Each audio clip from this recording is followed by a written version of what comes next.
Tidak seorang pun yang terlibat di dalam peperangan melibatkan dirinya dengan urusan remeh-temeh di dalam kehidupan ini.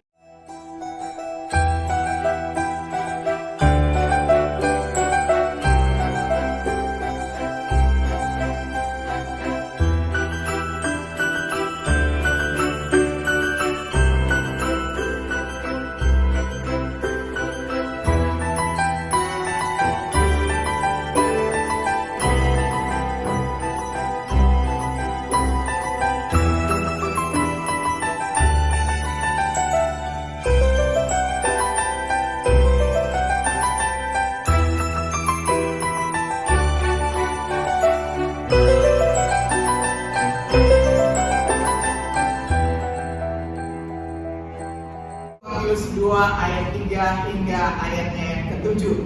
Jadi melalui 3 ayat ini kita temukan ada 3 gambaran berbagi hidup, mengisi panggilan misioner gereja, melaksanakan amanat agung dalam era disrupsi peradaban abad 21.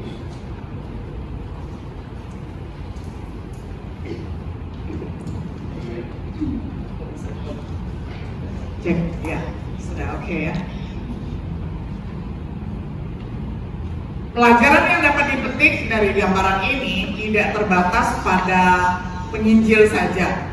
Semua yang melayani Tuhan harus belajar dari prajurit, atlet, dan petani.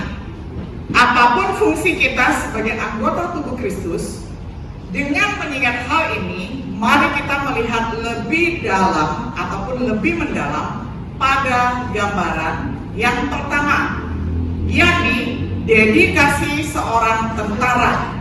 Seorang tentara harus panjang sabar. Menjadi pengikut Kristus Yesus ibarat menjadi tentara di medan perang. Karena itu, kamu harus kuat bertahan menghadapi segala penderitaan. Itu di dalam bacaan kita 2 Timotius 2 ayat 3. Tentara sering menanggung kesulitan besar dalam pelayanan mereka untuk membela negara.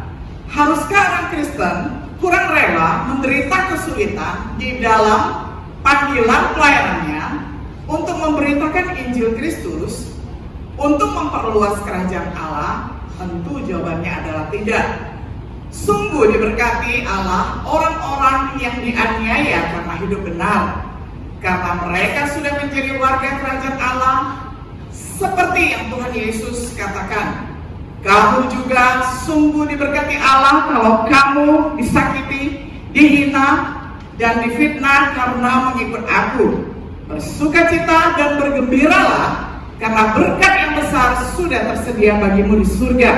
Ingatlah bahwa nabi-nabi di masa lalu juga dianiaya seperti itu. Ini penegasan dari Matius 5 ayat 10 hingga ayatnya yang ke-12. Kemudian kita perhatikan fokus dari seorang tentara adalah tidak seorang pun yang terlibat di dalam peperangan melibatkan dirinya dengan urusan remeh-temeh di dalam kehidupan ini. Seorang tentara yang sedang bertugas tidak menyibukkan dirinya dengan berbagai pekerjaan lain, karena dia mau menyenangkan hati komandannya. Itu sudah kita baca di dalam 2 Timotius 2 ayat 4. Seorang tentara harus berkonsentrasi pada tugas yang ada untuk bertahan hidup. Orang Kristen perlu berhati-hati agar tidak terganggu oleh godaan dunia, atau mereka tidak akan menghasilkan buah sampai matang, seperti yang ditulis oleh Dr. Lukas. Ketiga benih yang jatuh di antara rumput berduri. Rumput berduri menggambarkan orang-orang yang sudah mendengarkan ajaran Allah, tetapi dalam menjalani hidup sehari-hari mereka khawatir serta mengejar kekayaan dan kesenangan duniawi. Semua hal itu menghambat pertumbuhan ajaran Tuhan, sehingga tidak menghasilkan apapun dalam kehidupan mereka. Lukas 8 ayat 14. Atau mereka akan menenggelamkan diri dalam kehancuran dan kebinasaan seperti yang Paulus tulis. Orang-orang yang ingin kaya sering kali jatuh ketika mengalami pencobaan. mereka terjebak dalam jerat iblis ketika mereka tanpa menyadari bahayanya mengikuti hawa nafsu yang bodoh dan merugikan. Akibatnya mereka tiba-tiba tertimpa kerugian besar sampai binasa, karena cinta akan uang adalah penyebab utama dari segala kejahatan. Banyak orang sudah tersesat dan meninggalkan keyakinan mereka kepada Kristus demi mengejar harta duniawi. Pada akhirnya, yang mereka dapatkan hanya sakit hati yang pedih dan penderitaan yang berat. Tetapi kamu adalah milik Allah, karena itu jauhkanlah dirimu dari semuanya itu. Kejarlah terus hidup yang benar dan yang sesuai kehendak Allah. Tetaplah percaya kepada Kristus, teruslah berbuat kasih dan bersikap ramah dan bersikap lemah lembut kepada semua orang. Dan bertahanlah dalam penderitaan seperti olaragawan berlatih keras untuk sebuah pertandingan. Demikianlah hendaknya kamu berjuang agar tetap percaya penuh kepada ajaran benar sesuai dengan panggilan Allah dalam dirimu. Berjuanglah untuk mendapatkan hadiah kemenangan, yaitu hidup yang kekal. Ingatlah bahwa kamu sudah mengakui keyakinanmu itu di hadapan orang banyak. 2 Timotius 6 ayat 9 hingga ayatnya yang ke-12. Lalu yang bagian berikutnya, seorang yang setia. Seorang tentara ingin menyenangkan komandan mereka. 2 Timotius 2 ayat 4. Bukankah orang Kristen juga ingin menyenangkan panglima besar kita? Perhatikan sikap Paulus terhadap dirinya sendiri. Karena itu jugalah kami selalu berusaha menyenangkan Allah. Itulah tujuan hidup kami, baik dalam tubuh duniawi ini maupun tubuh surgawi nanti. 2 Korintus 5 ayat 9. Perhatikan doa Paulus tentang jemaat di Kolose, supaya mereka selalu hidup sebagai milik Tuhan Yesus dan melakukan perbuatan yang berkenan kepadanya. Jadikanlah mereka seperti tanaman subur yang bertumbuh semakin mengenal Engkau dan senantiasa menghasilkan segala hal yang baik. Kolose 1 ayat 10. Pada saat kita melihat seorang tentara yang mengabdi negaranya dengan sikap hormat, tanyakan pada diri kita sendiri, apakah saya mengabdi dan melayani Tuhanku dan kerajaannya dengan dedikasi yang sama? Gambaran lain yang mengilustrasikan berbagai hidup mengisi panggilan misioner gereja melaksanakan amanat agung dalam era disrupsi peradaban abad 21 ini adalah yang kedua, disiplin seorang atlet ataupun olahragawan. Yakni pertama-tama seorang atlet itu adalah seorang yang patuh. Menjadi pengikut Kristus juga ibarat seorang olahragawan di gelanggang pertandingan atau seorang petani. Olahragawan yang bertanding sesuai dengan peraturan akan menerima mahkota kemenangan. 2 Timotius 2 ayat 5. Seorang atlet memahami kebutuhan untuk mematuhi aturan jika mereka ingin menang. Apakah orang Kristen memiliki kewajiban yang lebih kecil untuk mematuhi peraturan? Yesus menyerukan untuk mengamati apa yang Dia ajarkan, dan ajarlah mereka untuk setia melakukan semua yang sudah Aku ajarkan kepada kalian. Yakinlah bahwa Aku akan selalu menyertai kamu bahkan sampai akhir zaman. Amin. Matius 28 ayat 20. Buat apa kalian memanggil Aku Tuhan, penguasaku, padahal kalian tidak melakukan apa yang Aku perintahkan? Lukas 6 ayat 46. Kita harus menjadi pelaku firman dan bukan hanya menjadi pendengar. Yakobus 1 ayat 22. Lalu sebagai seorang atlet, dia harus mengontrol ataupun mengendalikan diri. Perhatikan pertandingan lain oleh Paulus mengenai atletik dari 1 Korintus 9 ayat 24 sampai 27. Ingatlah bahwa dalam sebuah pertandingan lari, semua peserta berlari tetapi hanya satu yang menang dan mendapat hadiah. Karena itu mari kita berlari sekuat tenaga dalam perlombaan rohani ini supaya kita menjadi pemenang.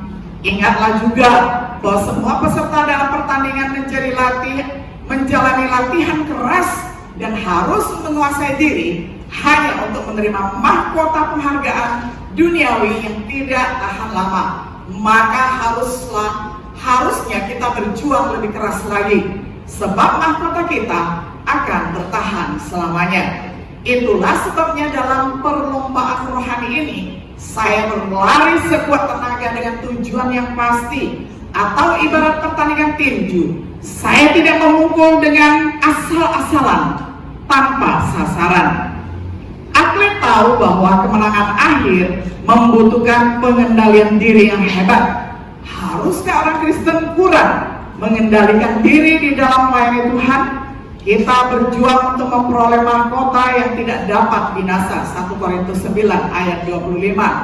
Jika kita didiskualifikasi, lalu bagaimana?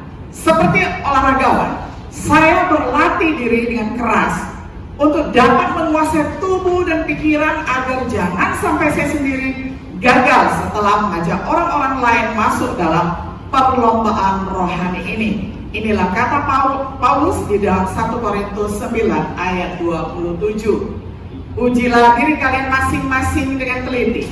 Periksalah dirimu sendiri, apakah kamu sungguh-sungguh percaya kepada Kristus atau tidak? Apakah kamu yakin bahwa Kristus Yesus bersatu denganmu? Jangan sampai kamu jatuh dalam ujian ini. 2 Korintus 13 ayat 5. Sewaktu kita melihat para atlet bersaing dalam olahraga yang berbeda, biarlah teladan disiplin dari mereka menantang kita dalam pelayanan kita sendiri kepada Tuhan.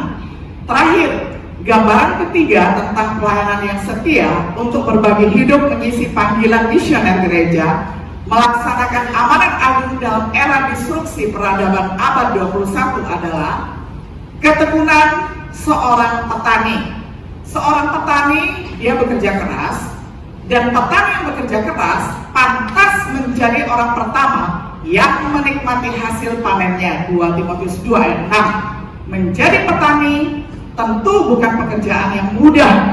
Haruskah orang Kristen bekerja lebih longgar di dalam kebun anggur Allah? Panen berlimpah dan pekerjaan dibutuhkan. Banyak pekerjaan yang dibutuhkan. Lalu dia berkata kepada kami murid-muridnya, semua ladang gandum ini sudah siap dipanen, tetapi orang yang menuainya hanya sedikit. Oleh karena itu, berdoalah supaya Tuhan yang pemilik ladang-ladang ini mengirim para pekerja untuk menuai gandum ini. Matius 9 ayat 37 sampai 38. Yesus melanjutkan ajarannya, karena kerajaan Allah bisa diumpamakan seperti seorang yang mempunyai kebun anggur yang luas. Pagi-pagi sekali dia pergi ke pasar di mana para pekerja harian biasanya berkumpul. Dia mencari beberapa orang untuk bekerja di kebunnya. Lalu buah pelayanan yang kita kumpulkan adalah jiwa-jiwa yang kita bawa di dalam kehidupan kekal kita. Jadi pekerjaan kita adalah seperti petani yang senantiasa bekerja keras untuk menghasilkan panen yang lebat. Nah, lalu motivasinya adalah para petani yang bekerja keras pantas menjadi orang pertama yang menikmati hasil kebunnya. Para petani pekerja keraslah yang pertama-tama menikmati keuntungan dari pekerjaan mereka. Apakah orang Kristen tidak memiliki motivasi yang baik untuk bekerja dengan rajin?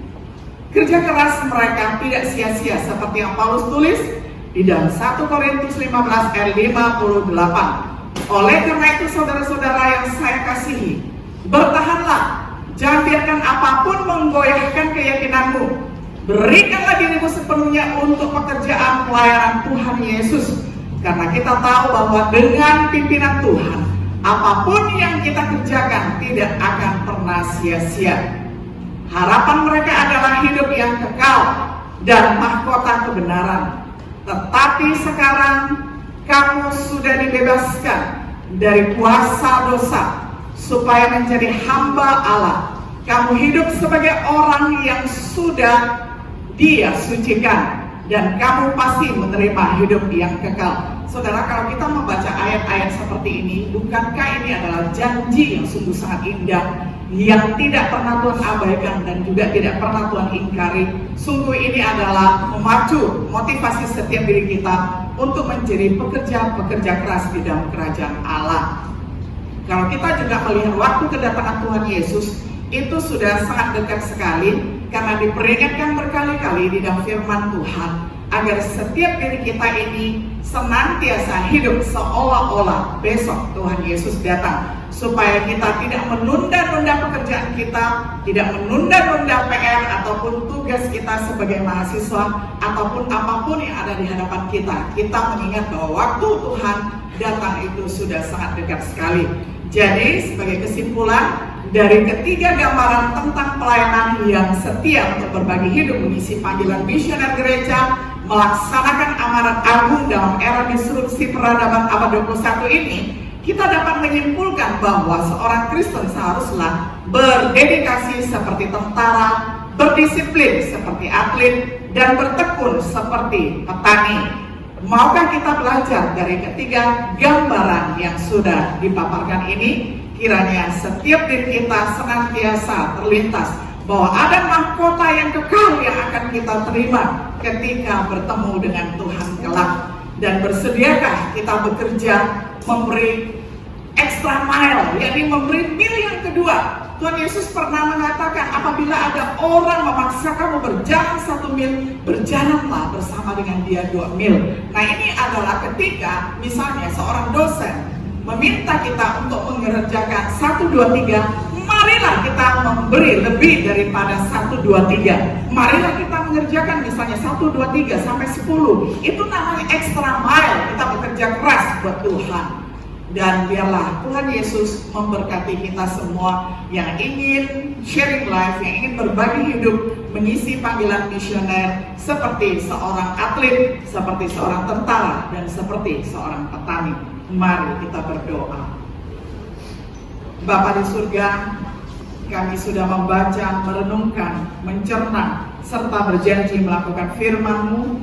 Berikanlah kami kekuatan supaya setiap diri kami didapati oleh Tuhan setia ketika Tuhan datang. Kiranya Tuhan Yesus menolong kami semua untuk dapat melakukan firman-Mu. Di dalam nama Tuhan Yesus kami bersyukur dan berdoa. Amin.